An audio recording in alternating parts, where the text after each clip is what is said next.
يصلون على النبي يا أيها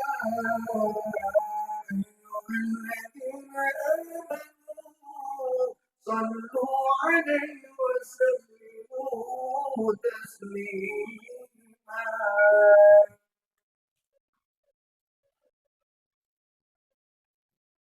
Assalamualaikum warahmatullahi wabarakatuh.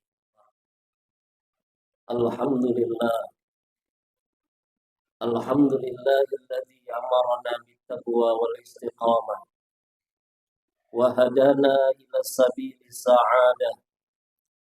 Ashhadu an la ilaha illallah wahdahu la syarika lah wa ashhadu anna Muhammadan abduhu wa rasuluhu alladzi la nabiyya ba'da.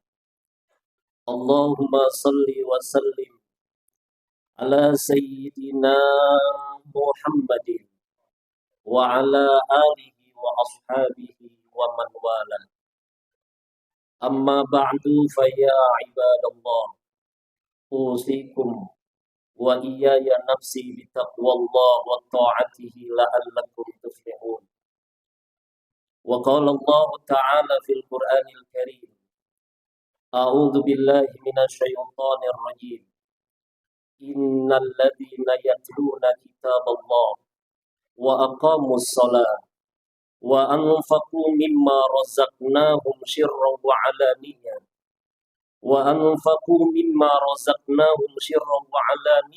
yarjuna tijaratan lan tabur liyuwaffiyahum ujurahum wa yazidahum min fadlih innahu ghafurun syakur.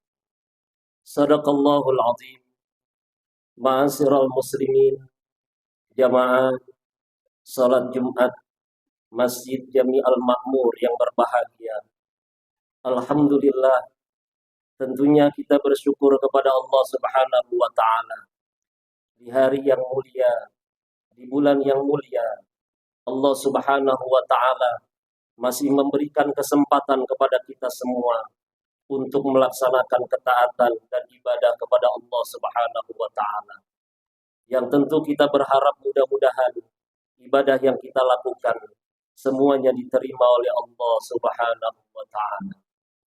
Salawat teriring salam semoga selalu tercurahkan untuk junjungan kita baginda Nabi besar Muhammad sallallahu alaihi wasallam beserta keluarga dan para sahabatnya sekalian. Selanjutnya, dari atas mimbar yang mulia ini khatib berwasiat untuk diri khatib pribadi dan kepada seluruh jamaah. Marilah sama-sama kita tingkatkan takwa kita kepada Allah Subhanahu wa ta'ala. Tentu takwa dalam arti berusaha untuk menjalankan semua perintah-perintah Allah dan berusaha sekuat tenaga untuk menjauhkan diri daripada segala larangan-larangan Allah. Semoga dengan takwa ini Allah Subhanahu wa ta'ala catatkan kita menjadi orang-orang yang bahagia di dunia dan di akhirat. Amin ya rabbal alamin. Jamaah sekalian yang dimuliakan oleh Allah Subhanahu wa ta'ala. Setiap manusia yang berusaha atau berniaga tentu sangat mengharapkan keuntungan di dalam usaha atau perniagaannya. Tidak ada orang berusaha atau berniaga terus mengharapkan kebangkrutan atau kerugian di dalam usahanya. Pasti setiap orang yang berusaha juga pasti mengharapkan keuntungan di dalam usaha atau perniagaannya. Oleh sebab itu, Allah Subhanahu wa ta'ala tawarkan kepada kita selaku hamba-hambanya. Ada amalan-amalan yang disebutkan oleh Allah Subhanahu wa ta'ala di dalam Al-Qur'an sebagai amalan yang disebutkan oleh Allah sebagai tijaratan lan tabur, sebagai satu perniagaan yang tidak akan merugi. Apa yang dimaksud tidak akan merugi? Bahwa orang yang melakukan amalan-amalan ini dia akan mendapatkan banyak kebaikan di dunia, apalagi kelak di akhirat. Karena kehidupan dunia bersifat sementara, bersifat fana. Dan balasan yang sesungguhnya nanti akan diberikan oleh Allah Subhanahu wa ta'ala di alam akhirat kelak. Allah Subhanahu wa ta'ala berfirman, Innal ladzina yatluna kitaballah wa aqamus shalah wa anfaqu mimma razaqnahum sirran wa alaniyatan yarjuna tijaratan lan tabur. Kata Allah, sesungguhnya orang-orang yang selalu membaca Al-Quran, wa aqamus shalah, dan mendirikan salat, wa anfaqu mimma razaqnahum sirran wa alaniyah, dan menginfakkan sebagian harta yang kami anugerahkan kepada mereka, sirran wa alaniyah, baik secara diam-diam maupun secara terang-terangan, yarjuna tijaratan lan tabur, mereka adalah orang-orang yang mengharapkan perniagaan yang tidak akan pernah merugi. 3 amalan yang disebutkan oleh Allah Subhanahu wa taala di dalam Al-Qur'an, di dalam ayat ini. Yang pertama yaitu membaca kitab Allah, membaca Al-Qur'an. Kita ketahui bersama bahwa membaca Al-Qur'an adalah sesuatu yang sangat dianjurkan di dalam agama kita. Apalagi saat ini kita berada di bulan suci Ramadan, bulan yang sebagian besar para ulama kita mengatakan Ramadan syahrul Quran. Ramadan adalah bulannya Al-Quran, di mana kita dianjurkan untuk memperbanyak membaca Al-Quran.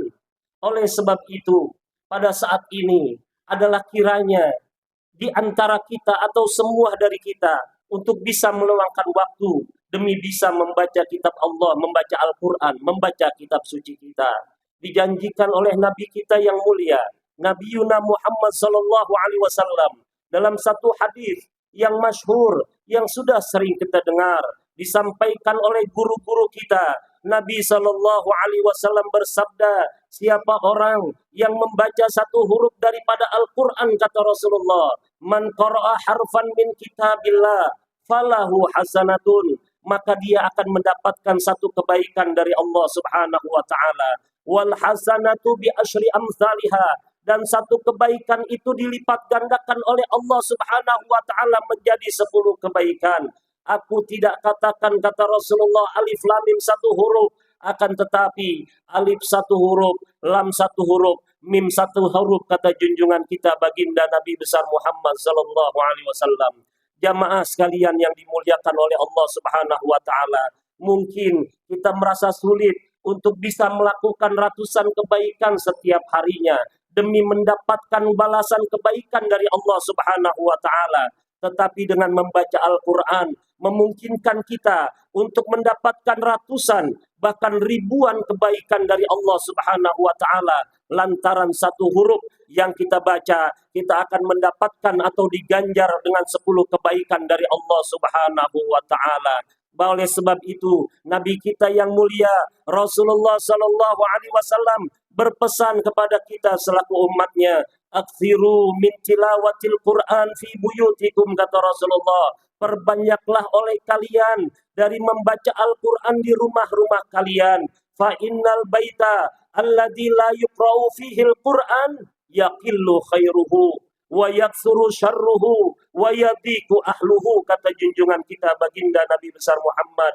Karena sesungguhnya rumah, kata Rasulullah, yang tidak dibacakan di dalamnya Al-Quran, yaqillu khairuhu, akan sedikit kebaikannya, wa yaktsuru syarruhu, dan banyak keburukannya, wa yadiku ahluhu, dan menjadi sempit orang-orang yang berada di dalam rumah tersebut. Artinya Nabi Shallallahu Alaihi Wasallam ingin berpesan kepada kita selaku umatnya, siapa orang yang pengen banyak kebaikan di dalam rumahnya, maka perbanyaklah membaca Al-Quran. Siapa orang yang pengen tidak adanya keburukan di dalam rumahnya, maka perbanyaklah membaca Al-Quran. Siapa orang yang pengen keluarganya, anggota rumah tangganya, anggota yang ada di rumahnya menjadi orang-orang yang luas mereka punya hati, maka perbanyaklah membaca Al-Quran, kata Rasulullah Sallallahu Alaihi Wasallam.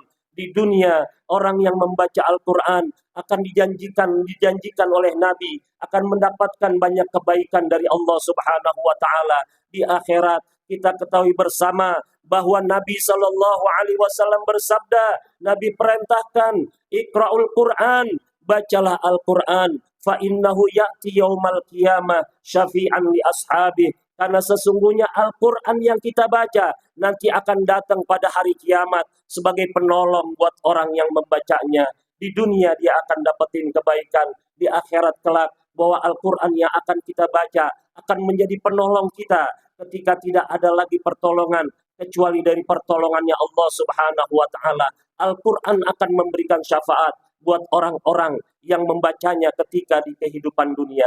Itu yang pertama, mengapa Allah sebutkan membaca Al-Qur'an adalah menjadi tijarat talan tabur, menjadi perniagaan yang tidak akan pernah merugi. Lalu yang kedua, wa aqamus shalah, mendirikan salat. Kita ketahui bersama bahwa kita difardukan oleh Allah Subhanahu wa taala mendirikan salat 5 kali dalam sehari semalam. Oleh sebab itu, sesibuk apapun kehidupan kita, sesibuk apapun kita di dalam pekerjaan dunia kita, jangan pernah kita meninggalkan salat. Orang yang meninggalkan ke salat, kata Rasulullah SAW, secara sengaja dia meninggalkan salat yang telah difardukan, yang tidak dibenarkan secara syariat, maka akan terlepas penjagaan Allah Subhanahu wa taala dari orang tersebut. Demikian yang disabdakan oleh Rasulullah, man taraka salatan maktubatan muta'ammidan faqad bari'at minhu dhimmatullah. Siapa orang, kata Rasulullah, yang meninggalkan salat maktubah, salat yang fardu yang telah ditetapkan oleh Allah Subhanahu wa taala waktunya, muta'ammidan, secara sengaja, tanpa dibenarkan oleh syariat, faqad bari'at minhu dhimmatullah, maka sungguh terlepas minhu, dari orang tersebut, apa dhimmatullah, jaminan Allah, penjagaan Allah Subhanahu wa taala. Oleh sebab itu, selama kita masih mendirikan salat, maka insya Allah kita semua akan selalu berada di dalam penjagaan Allah Subhanahu wa taala. Mungkin kita yang sudah berumur 50 tahun, 60 tahun, rasanya kemungkinannya kecil berani meninggalkan salat karena kita tahu sanksinya begitu besar dari Allah Subhanahu wa taala. Tetapi sampaikan pesan ini juga kepada remaja-remaja kita, kepada anak-anak muda kita yang belakangan kita melihat bahwa banyak dari mereka meremehkan ibadah salat. Kita nggak bisa memperhatikan mereka setiap harinya. Kita nggak bisa memperhatikan atau melihat mereka setiap harinya mereka bergaul di tempat kuliahnya, di sekolahnya. Tetapi ketahuilah, ketika masih mereka mendirikan salat, sesungguhnya mereka akan selalu berada di dalam penjagaan Allah Subhanahu wa taala. Di dunia mereka akan dijagain oleh Allah. Mereka akan terjaga dari perbuatan-perbuatan yang tidak baik oleh Allah Subhanahu wa taala. Tetapi apabila mereka meninggalkan salat, maka terlepaslah jaminan atau penjagaan Allah Subhanahu wa taala. Dan di akhirat kelak kita ketahui bersama bahwa amalan yang pertama kali bakalan dihisab nanti di yaumil qiyamah adalah salat kita. Demikian yang dipesankan oleh Nabi Muhammad sallallahu alaihi wasallam, awwalu ma yuhasabu bihil abdu fi yaumil qiyamah as-shalah, fa in saluhat saluha syairu amali, wa in fasadat fasada syairu amali, kata Rasulullah sallallahu alaihi wasallam. Yang pertama kali bakalan dihisab dari seorang hamba nanti di yaumil qiyamah itu adalah salatnya. Apabila baik salatnya, maka insya Allah amalan-amalan yang lainnya pun baik adanya. Tetapi apabila rusak salatnya, maka boleh jadi amalan-amalan yang lainnya pun rusak adanya. Oleh sebab itu, jamaah sekalian yang dimuliakan oleh Allah, sekali lagi saya mengingatkan kepada diri saya dan kepada seluruh jamaah, jangan pernah kita meninggalkan salat sesibuk apapun di dalam kehidupan dunia kita. Lalu yang ketiga, kata Allah Subhanahu wa taala bahwa ada amalan yang disebut dengan tijarat talan tabur, perniagaan yang tidak akan pernah merugi, adalah mereka orang-orang yang berani berinfak di jalan Allah Subhanahu wa taala, baik secara diam-diam maupun secara terang-terangan. Mereka adalah orang-orang yang mengharapkan perniagaan yang tidak akan pernah merugi. Kita ketahui bersama bahwa ini juga sangat dianjurkan di dalam agama kita, apalagi di bulan suci Ramadan, yang kita ketahui bersama bahwa amalan-amalan ini akan dilipat gandakan oleh Allah Subhanahu wa taala. Bahkan perbuatan-perbuatan yang sunnah akan dicatat, akan diganjar dengan pahala yang wajib, dan yang wajib akan dilipat gandakan menjadi 70 kali seperti dia melakukan di bulan-bulan selain daripada bulan suci Ramadan. Oleh sebab itu, sedikit banyak kita niatkan untuk berinfak di jalan Allah Subhanahu wa taala, membantu saudara-saudara kita yang berada di dalam kekurangan atau yang sekarang berada di Palestina, yang mereka sedang berada di dalam kesusahan. Insya Allah mudah-mudahan apa yang kita lakukan insya Allah akan diterima oleh Allah Subhanahu wa taala. apalagi kita bisa berinfak di rumah-rumah Allah Subhanahu wa taala, di masjid-masjid, di musolah-musolah yang ada di lingkungan kita masing-masing, yang kita ketahui bersama bahwa masjid-masjid ini adalah milik Allah. Inna masajidalillah, sesungguhnya masjid-masjid ini adalah rumah-rumah Allah Subhanahu wa taala.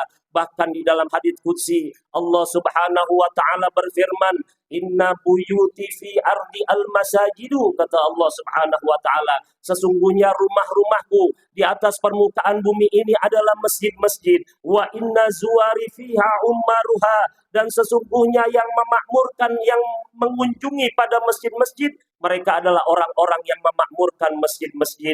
Fatuba, maka beruntung li abdin, bagi seorang hamba, tatahhara fi baitihi, yang dia bersuci di rumahnya, tsumma zarani fi baiti, kemudian mengunjungi aku di rumahku, kata Allah Subhanahu wa taala. Perhatikan apa yang difirmankan oleh Allah, fahaqqun alal mazuri ayyukrima zairahu, bahwa sebuah keniscayaan alal mazuri, atas yang dikunjungi, ayyukrima, bahwa menghormati yang mengunjunginya. Oleh sebab itu, saya ingin berkata, kalau orang masuk ke dalam masjid dalam keadaan bersuci, dia masuk ke dalam masjid, maka dia akan dimuliakan oleh Allah Subhanahu wa taala. Lalu bagaimana dengan orang-orang yang menyisihkan sebagian hartanya, menginfakkan sebagian hartanya untuk kegiatan-kegiatan yang ada di masjid, untuk kepengurusan masjid, untuk keberlangsungan kegiatan-kegiatan yang ada di masjid? Tentu ini mempunyai nilai yang lebih di sisi Allah Subhanahu wa taala. Semoga Allah Subhanahu wa taala kuatkan kita semua di dalam melaksanakan ketaatan dan ibadah kepada Allah Subhanahu wa taala, wabil khusus di bulan Ramadan ini yang mana kita diberikan kewajiban oleh Allah Subhanahu wa taala. Kita jaga kewajiban-kewajiban kita laksanakan perbuatan-perbuatan sunnah kita sebagai tanda kita menjaga kemuliaan daripada bulan suci Ramadan. Sebagaimana yang dikatakan para ulama kita, man qama bi hurmati Ramadan, hafizahullahu min Ramadan ila Ramadan. Siapa orang yang menjaga kemuliaan daripada bulan suci Ramadan, maka akan dijaga dirinya oleh Allah dari Ramadan tahun ini sampai dengan Ramadan tahun yang akan datang. Yang para ulama menjelaskan bagaimana cara menjaga kemuliaan daripada bulan suci Ramadan itu, imtithalul ma'murat wa ta'zimuhu walau manduba, melaksanakan perintah dan memberikan penghormatan kepada perintah itu, artinya tidak menyepelekannya, walau manduba, kendati pun perintah itu adalah sesuatu yang sunnah. Mudah-mudahan Allah Subhanahu wa taala panjangkan umur kita sampai dengan akhir Ramadan dan berjumpa lagi dengan Ramadan-Ramadan tahun-tahun yang akan datang. Diberikan kekuatan kita semua untuk bisa melaksanakan ketaatan dan ibadah kepada Allah Subhanahu wa taala, dan seluruh ibadah kita mudah-mudahan semuanya diterima oleh Allah Subhanahu wa taala. Barakallahu li wa lakum fil Qur'anil azim wa nafa'ani wa iyyakum minal ayati wa dzikril hakim. وتقبل مني ومنكم تلاوته إنه هو السميع العليم. أقول قولي هذا وأستغفر الله العظيم لي ولكم ولسائر المسلمين والمسلمات والمؤمنين والمؤمنات فاستغفروه إنه هو الغفور الرحيم.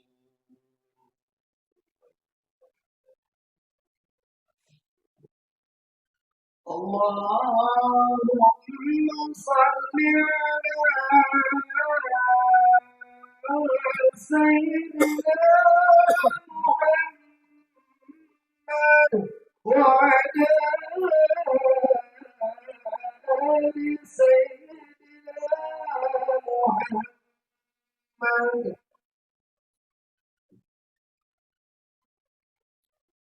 Alhamdulillah hamdan katsiran kama amar. Wa la ilaha illallah wahdahu la syarika lah. Iqraran bi rububiyyatihi wa irghaman liman jahada wa kafar. Wa asyhadu anna sayyidana wa nabiyyana Muhammadan abduhu wa rasuluhu sayyidul jinni wal bashar. Allahumma salli wa sallim ala sayyidina Muhammad wa ala alihi wa sahbihi al-quran. Ya ayyuhan nasu taqullaha fima amar wa antahu amma nahahu wa hadar wa alamu أن الله أمركم بأمر بدأ فيه بنفسه وثنى بملائكة قدسه فقال تعالى ولم يزل قائلا عليما إن الله وملائكته يصلون على النبي يا أيها الذين آمنوا صلوا عليه وسلموا تسليما اللهم صل على سيدنا محمد وعلى آل سيدنا محمد كما صليت على إبراهيم وعلى آل إبراهيم وبارك على سيدنا محمد وعلى آل سيدنا محمد كما باركت على إبراهيم وعلى آل إبراهيم في العالمين إنك حميد مجيد. اللهم ارض عن الخلفاء الراشدين سيدنا أبي بكر وعمر وعثمان وعلي وعن بقية الصحابة وقرابة رسول الله أجمعين والتابعين والتابعين لهم بإحسان إلى يوم الدين.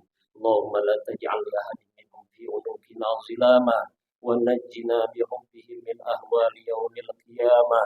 آمين آمين يا رب العالمين. اللهم وقدس أرواح الأئمة المجتهدين والخلفاء الراشدين الذين قضوا بالحق وبه كانوا يعدلون. اللهم أعز الإسلام والمسلمين ويسر مقاصدهم فيما تمسوه لإصلاح أمور الدنيا والدين واجعل عليهم واقية منك والدين والصابرين. اللهم انصر جيوش المسلمين وأساكر الموحدين وأهلك الكفرة والمبتدئة والمشركين ودمر أعداءك أعداء الدين.